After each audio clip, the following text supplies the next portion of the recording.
Saudação a todos. Vamos falar um pouco sobre os dons e talentos, que são estímulos a serviço do reino de Deus. Os dons espirituais e talentos apresentam semelhanças e diferenças.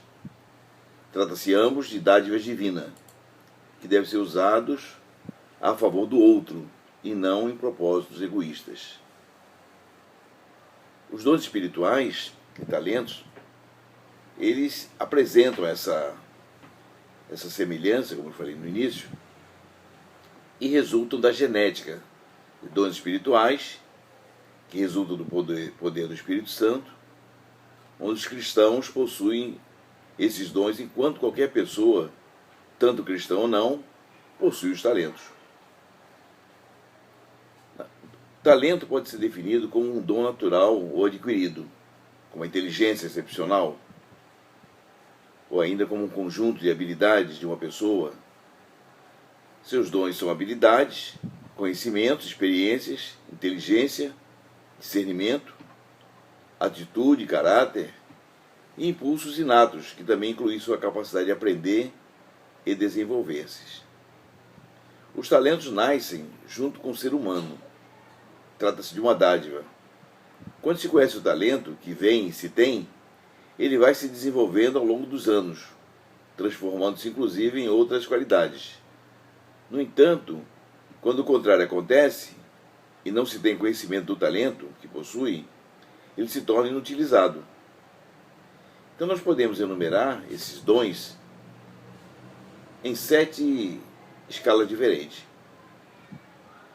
O dom da profecia, o ministério do servir, ensinar, exortar, generosidade, liderança e misericórdia.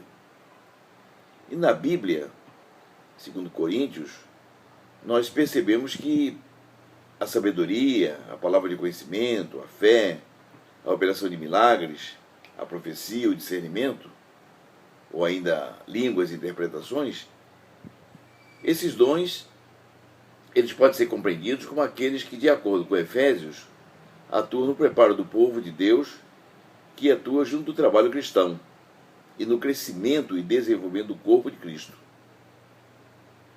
por aquelas pessoas preparadas, apóstolos, profetas, evangelistas, pastores mestres.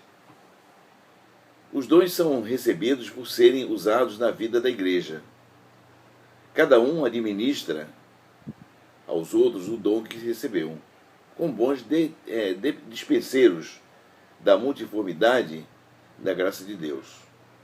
Quando um dom não é reconhecido, a igreja fica enfraquecida, tendo outro membro da mesma linha passar a desenvolver aquela função, o que não o fará da mesma forma, por não recebeu aquele dom. Quando falamos em talentos, os servos realizam ações diferentes como os talentos que receberam. O que recebeu 5 talentos, os negociou, segundo a Bíblia, e conseguiu mais 5. O que recebeu 2, conseguiu mais 2, e o que recebeu 1, o escondeu no buraco da terra.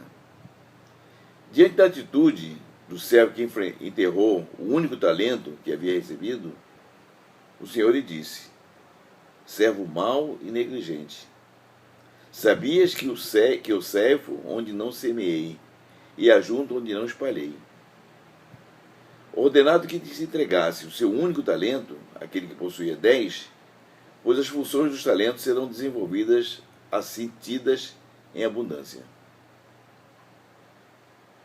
Os talentos, quando utilizados a serviço da coletividade da igreja, são dados para produzirem frutos de esperança, de caridade e de justiça, da prática do bem, do combate ao mal, para que todos possam estar naquele reino.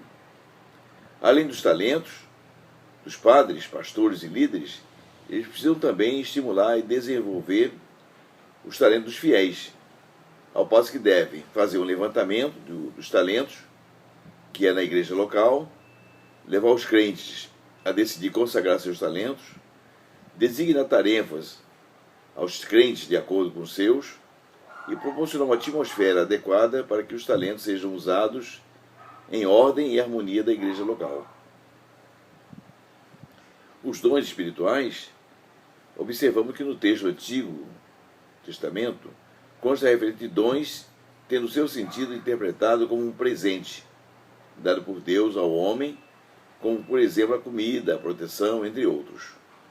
Já no Novo Testamento, as palavras de origem grega, carismata, que significa presente, recebido pela graça divina, sem que haja o mérito próprio, que significa algo que pertence ao Espírito Santo. Trata-se de uma distinção entre dons do Espírito e o dom do Espírito, por enquanto os primeiros tratam da capacidade não conhecidas pelo Espírito para desenvolver um mistério especial. Dentre os dons existentes, posso citar como exemplo o dom da sabedoria, o dom do conhecimento, o dom do discernimento dos espíritos, o dom da fé, dom da cura, dom da operação de milagres, dom da profecia, dom da variedade de línguas e o dom da interpretação dessas línguas. O conselho de cada um é tratado separadamente.